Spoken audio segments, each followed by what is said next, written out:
Mesdames, Messieurs, bonsoir.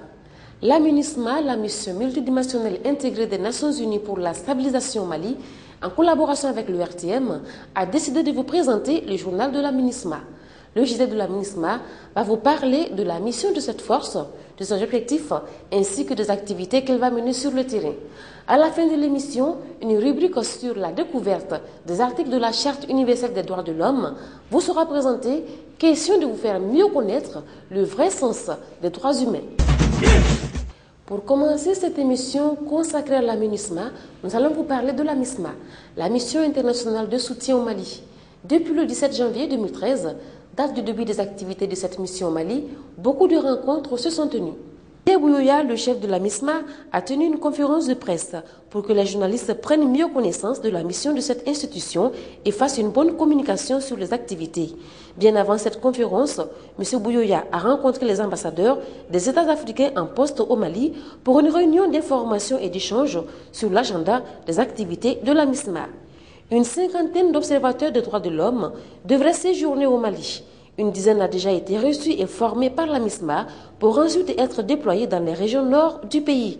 Le chef de la MISMA a également fait des déplacements au nord malien pour s'enquérir des réalités que vivent les populations afin de trouver la meilleure approche pour leur venir en aide.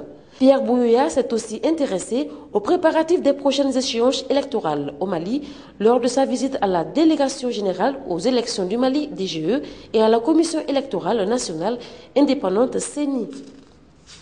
Tout récemment, une délégation composée des représentants des Nations Unies, de l'Union africaine et de la CEDEAO, conduite par Pierre Bouyoya, le chef de la MISMA, a été reçue en audience par Dioncounda Traoré, président par intérim du Mali. Ils ont fait le point d'exécution des recommandations de la réunion du groupe de soutien et de suivi au Mali. Il a été également question de la transformation de la MISMA à la MINUSMA et la présence des troupes africaines à Kidal. Écoutons M.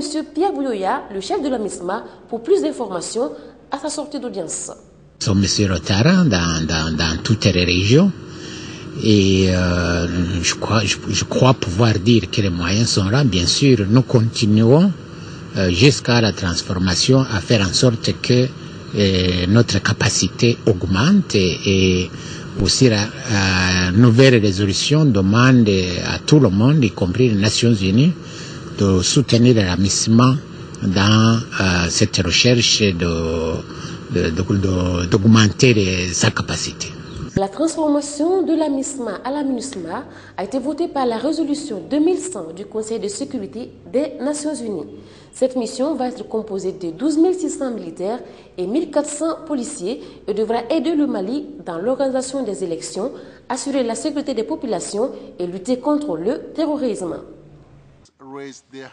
Elle a été adoptée à l'unanimité. La résolution 2100 du Conseil de sécurité visant à créer une force de maintien de la paix va donc être mise en place. Dénommée MINUSMA, elle sera effective à partir du 1er juillet prochain et prendra le relais de la MISMA. Au total, ce sont plus de 12 600 militaires qui seront déployés. D'une durée initiale de 12 mois, il est prévu que son mandat puisse être prolongé en cas de besoin. En plus des casques bleus déployés, près de 1440 policiers participeront à la mission. Mais selon Ban Ki-moon, secrétaire général de l'ONU, la MINUSMA n'a pas vocation à être une force d'interposition. Les 6 000 hommes que compte la MISMA, la mission internationale de soutien au Mali, changeront donc de casquette. Les soldats sous mandat onusien devront également aider les autorités maliennes à organiser les élections présidentielles et législatives qui devraient avoir lieu dans moins de 3 mois. Concernant la poursuite de la lutte contre les djihadistes, le secrétaire des Nations Unies envisage qu'elle soit confiée à des troupes africaines, l'ONU ne bénéficiant pas selon lui de la possibilité de le faire. Dans le même temps, en dépit du début du retrait des troupes françaises, plusieurs centaines de soldats resteraient positionnés sur le territoire malien ou au Niger, pays voisin. Ce stationnement de troupes sera destiné à intervenir au plus vite en cas de nouveaux débordements. Beaucoup craignent en effet que les djihadistes poursuivent les attentats suicides et les attaques dans le nord du Mali. Albert Gérard Kounderst, l'ancien chef de l'opération des Nations Unies pour la Côte d'Ivoire, ONUCI, avant d'être nommé à la tête de la MINUSMA, a été reçu en audience avec des auto-représentants onusiens par le président ivoirien Alassane Dramane Ouattara. Il était question de s'enquérir de l'expérience ivoirienne en matière de résolution de crise pour mieux gérer la stabilité dans la région, mais aussi pour résoudre le conflit malien. Suivez ce reportage.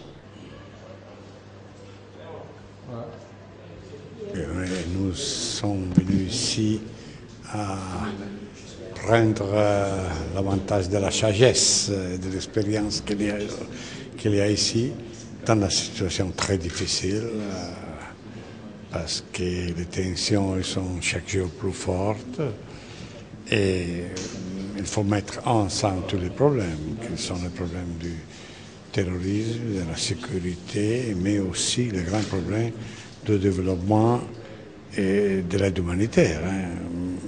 Il y a maintenant la mauvaise habitude de séparer les deux problèmes. Et c'est le moment de les mettre ensemble parce qu'il n'y a pas possible d'avoir de sécurité sans avoir justice et développement. Ça, c'était l'argument de notre conversation, attendant que le Conseil de sécurité prenne la décision spécifique sur l'attitude à bref terme pour le Mali. Le secrétaire général a dit qu'il faut marcher sur 4 directions, c'est-à-dire contre le terrorisme, deuxième, garantir, aider la gouvernance, la démocratie, les élections, troisième, l'aide humanitaire, quatrième, le développement. Ça sont pas trop simple, mais très clair.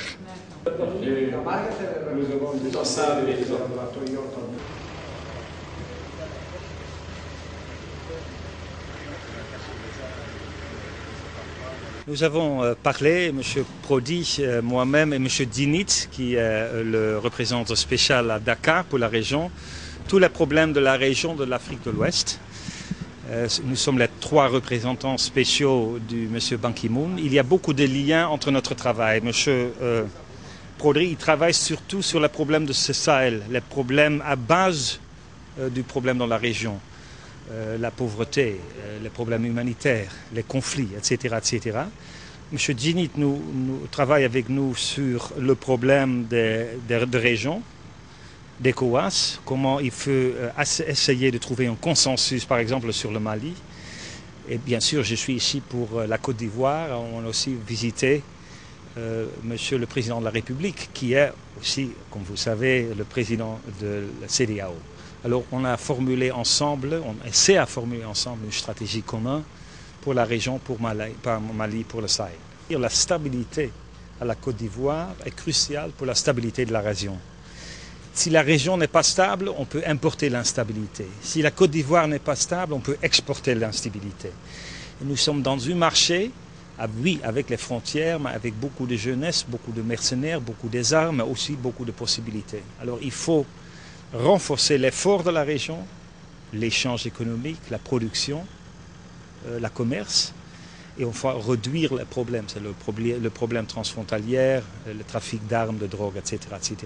Et c'est cette stratégie qu'il faut opérationnaliser sur la base des programmes très opérationnels et spécifiques aux côtés des différents gouvernements.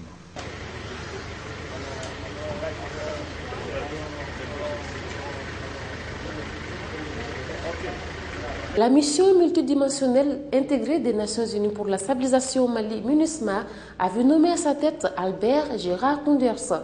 M. Kounders, qui était en mission en Côte d'Ivoire en tant que chef de l'opération des Nations Unies pour ce pays. Il a été choisi pour sa qualité d'homme résolu et efficace et pour sa connaissance de l'Afrique. Sa mission à la tête de la MINUSMA devra commencer le 1er juillet 2013. Pour avoir plus d'informations sur Bert Kounders, regardez cet élément. Nommé le 17 mai dernier ce représentant spécial de l'ONU au Mali, Albert Gérard Kounders a la lourde tâche de ramener la paix au Mali, pays qui a traversé une année de crise. M. Kounders a plus de 25 années d'expérience dans les affaires internationales. De 2007 à 2010, M. Kounders a été ministre de la coopération au développement de son pays, les Pays-Bas. À ce titre, il a participé aux initiatives intégrées de soutien à la paix en Afghanistan, au Burundi, en République démocratique du Congo, au Soudan et au Tchad. Au cours de sa carrière, M. Kounders a travaillé à la Commission européenne et pour les Nations Unies au Mozambique. Avant sa nomination au Mali, il était le chef de l'ONUSI en Côte d'Ivoire Ainsi, sa parfaite connaissance du Sahel milite en sa faveur. Âgé de 55 ans, M. Koenders est diplômé de la Free University d'Amsterdam et titulaire d'une maîtrise en économie internationale et en études africaines obtenue à la School of Advanced International Studies de l'université Johns Hopkins à Washington, D.C. Le 1er juin 2013, le club de presse de la radio Clédou était à sa 77e édition. 4 conférenciers, dont le chef intérimaire de la MINUSMA, David Brisley, ont donné plus d'informations sur cette institution qui sera en mission au Mali pendant 12 mois. Les détails, c'est avec Mahaman Sissé. À la 77e édition du club de presse de Radio Clédou, il a été débattu du thème « Qu'est-ce que l'ONU et quelle sera la mission de la MINUSMA au Mali ?» Durant 3 heures de loge, les conférenciers sont planchés sur plusieurs aspects à travers des questions-réponses avec les journalistes. Pour l'occasion, les Nations Unies d'hier à aujourd'hui ont été présentées de long en large. Selon le porte-parole de la MINUSMA, Damien Cardona, au Mali, il s'agit bien d'une mission de stabilisation qui vient après une situation de crise. Elle va appuyer le processus politique. Aussi, elle est appelée à protéger les civils. La résolution en question s'articule autour de 7 points. On a voulu participer à ce club de la presse, on a voulu ouvrir un peu les portes de la mission des Nations Unies au Mali, la MINUSMA. On est encore dans une phase de préparation. Alors on a voulu, de certaine façon, j'ai dit ouvrir la porte de la cuisine pour voir un peu comment est-ce qu'on est en train de préparer ce déploiement de la MINUSMA qui devrait commencer à opérer d'une façon beaucoup plus large au Mali à partir du 1er juillet 2013. De son côté, Aurélie, consultante, a axé son intervention sur le nouveau concept « protection des civils ». Il s'agit de la possibilité de protéger les populations. Elle a annoncé que bientôt, les affaires civiles seront au Mali pour connaître les besoins spécifiques des femmes et des enfants. En clair, il s'agit de surveiller toute atteinte aux droits humains. Aussi, la résolution donne à coopérer avec la Cour pénale internationale et les conseils de sécurité demandent de faire des rapports constamment. Nous ne sommes pas là pour dire le droit en lieu et place des Maliens. Nous sommes là pour accompagner les autorités et la société civile, a-t-il dit. Au cours de ce club de presse, les questions des journalistes ont porté sur la place de l'armée malienne, l'avenir de la MINUSMA, l'apport de la MINUSMA pour la santé, l'éducation et autres dans les zones libérées. La deuxième partie du club s'est focalisée sur la présentation de David Brisley, chef intérimaire de la MINUSMA. Le sujet phare était le déploiement de la MINUSMA. Comme vous le savez, le secrétaire général des Nations Unies a nommé son représentant spécial pour le Mali. Il s'appelle Albert Koenders. C'est quelqu'un qui est familier avec la région, puisqu'il était le représentant spécial en Côte d'Ivoire pour la mission de maintien de la paix. Et il va nous joindre ici au Mali très bientôt. La MINUSMA sera officiellement effective à partir du 1er juillet, date à laquelle les premiers éléments armés que je viens de mentionner seront déployés sur le sol malien. Les troupes de la MINUSMA intégreront les cartes bleues de la MINUSMA. Nous prévoyons d'avoir notre quartier général à Bamako, mais également des bureaux régionaux afin de pouvoir répondre aux besoins de toute la population malienne. Ainsi, nous allons concentrer nos efforts dans un premier temps à l'ouverture des bureaux dans le nord du pays.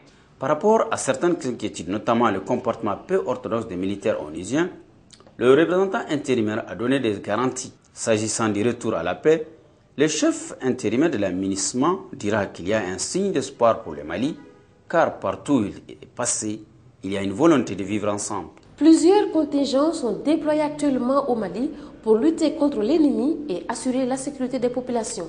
Et parmi ces contingents, celui de la Côte d'Ivoire, dont le premier groupe est arrivé le 4 mai 2013. Avec 103 hommes à son effectif, cette troupe est composée d'un commandement, d'un escadron de transport et de ravitaillement, d'une section sécurité et protection et d'un hôpital de campagne de niveau 2. Les Ivoiriens ont suivi une formation dite du pacte vital, une formation au droit international humanitaire et aux droits de l'homme pour mener à bien leur mission. Suivons les temps forts de leur arrivée dans ce reportage. L'arrivée du contingent des forces ivoiriennes constitue un ouf de soulagement pour la MISMA qui verra son effectif sur place au Mali renforcé. De ce fait, la Côte d'Ivoire n'a pas lésiné sur les moyens pour la réussite de la mission de sa troupe sur le terrain. Le commandement de la MISMA exprime toute sa satisfaction par rapport au déploiement des éléments ivoiriens qui viennent d'arriver. Vous savez que la Côte d'Ivoire a traversé des périodes très difficiles. Et malgré tout ça, les autorités, avec à leur tête le président de la République de Côte d'Ivoire, son excellence le Dr Alassane Ouattara, ont décidé de participer à la mission de soutien au Mali. Auparavant, les militaires ivoiriens ont suivi d'intenses formations afin d'affronter la réalité du terrain. Et déjà au front, les troupes de la MISMA s'activent à sécuriser les localités libérées. À présent, écoutons le porte-parole de la MINUSMA, Damien Cardona, qui nous parle de la visite effectuée au nord par la mission. C'était très émouvant d'être hier et avant-hier à Tombouctou. On voit que les gens ont vraiment envie de tourner la page. La crise a été terrible, mais je pense que les populations, au moins ça qu'on a entendu, des groupes de femmes, des groupes de sages, avec tout le monde avec lesquels on a parlé à Tombouctou le jeudi et le vendredi, tout le monde a vraiment envie de retourner à la normalité, de que le Mali devienne le pays en paix qu'il a toujours été. Page noire à présent de ce journal. La grande famille de la mission internationale de soutien au Mali, MISMA, est en deuil. En effet, le chef d'état-major adjoint de la MISMA, le général Yahya Seyni Garba du Niger, a été retrouvé mort dans son sommeil le samedi 11 mai dernier. Il avait 62 ans. Un dernier hommage lui a été rendu le vendredi 17 mai au camp du 34e bataillon du génie militaire. Et la dépouille du général Garba a rejoint le même jour le Niger, la terre de ses ancêtres.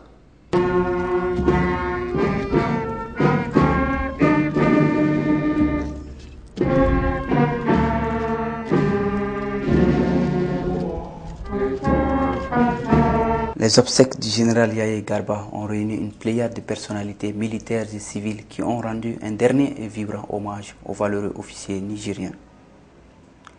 Dans un discours au relent funèbre, le général Mokoko a salué les qualités de l'illustre disparu avant de rappeler les circonstances dans lesquelles le général Yahya Garba est décédé. Ainsi, la mort brutale du commandant en second de la MISMA a éprouvé durement ses collaborateurs. La mort, cette moissonneuse infatigable, fatalité inexorable a résolu de nous éprouver durement en ce mois de mai, en appelant à lui un de nos frères d'armes. Alors que la journée du samedi 11 mai devait débuter par le briefing quotidien de 9 h, que ce jour-là, le général Yahya Garba devait personnellement présider. En l'absence du commandant de la force, l'on s'inquiéta de son retard, ce qui était contraire à ses habitudes. Il fut décidé de dépêcher à son domicile son aide de camp pour voir s'il s'y trouvait encore. C'est à son retour que le chef d'état-major de la MISMA et les officiers qui l'entouraient apprirent la terrible nouvelle. Le général Yahya Garba venait d'être trouvé mort chez lui, dans sa chambre à coucher. Le général a incarné de grandes vertus pendant sa riche expérience, soit 32 ans de service actif dans les forces armées nigériennes. Il a vécu, il est mort fidèle à ses convictions et à ses servitudes. Adieu, mon général.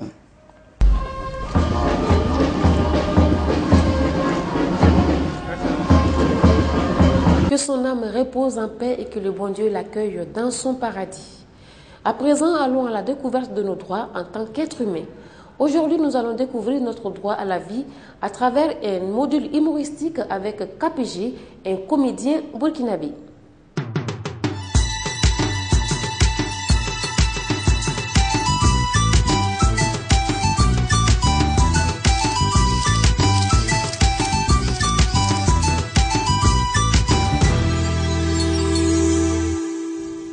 Article 3 de la Déclaration universelle des droits de l'homme. Tout individu a droit à la vie, à la liberté et à la sûreté de sa personne. Tu entends sa liberté? Ah oui, la vie passe avant tout ce qui reste dans ce monde. Droit à la vie et à la sûreté de sa personne. Allons voir sur le terrain la réalité de cet article. Ok, on y va rapidement, mais si tu arrives à me faire démarrer.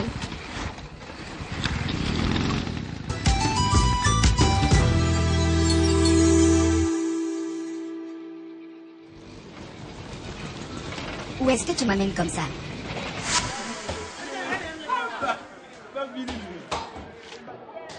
Ouh là là, il va commettre une bêtise.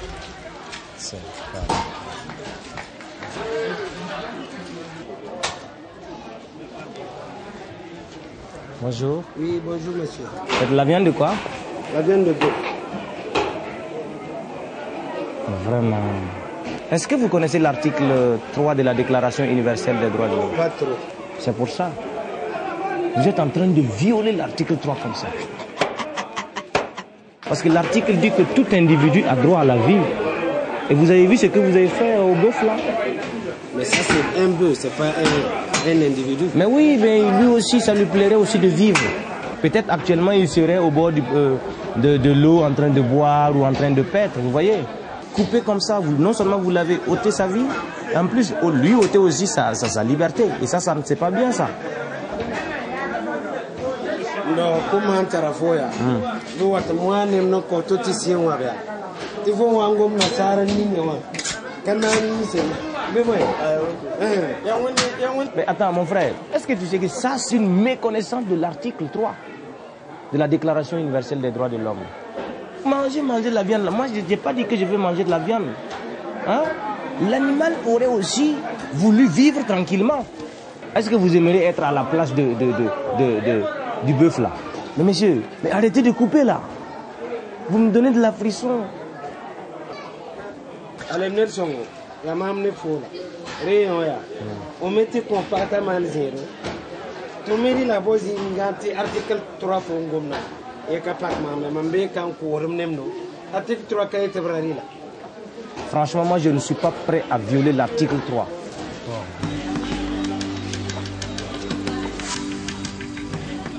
Tu as vu Liberté?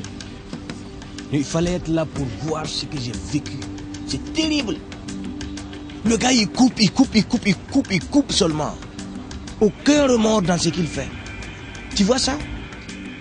Et puis en plus, il m'a même proposé une cuisse. Tu vois ça? Et alors? Tu me connais, bien évidemment, j'ai refusé. Je cautionne pas ça. Je respecte l'article 3 et je suis un honnête citoyen. Tu prendre. Tu sais quoi, mon cher ami? L'article 3 là, il protège la vie des humains, c'est-à-dire des hommes comme toi et moi, comme toi et ta famille, pas les animaux. Tu comprends ça? Bon, écoute, tu sais quoi? On va rentrer là parce que moi je suis fatigué. Les gars, ils comprennent rien.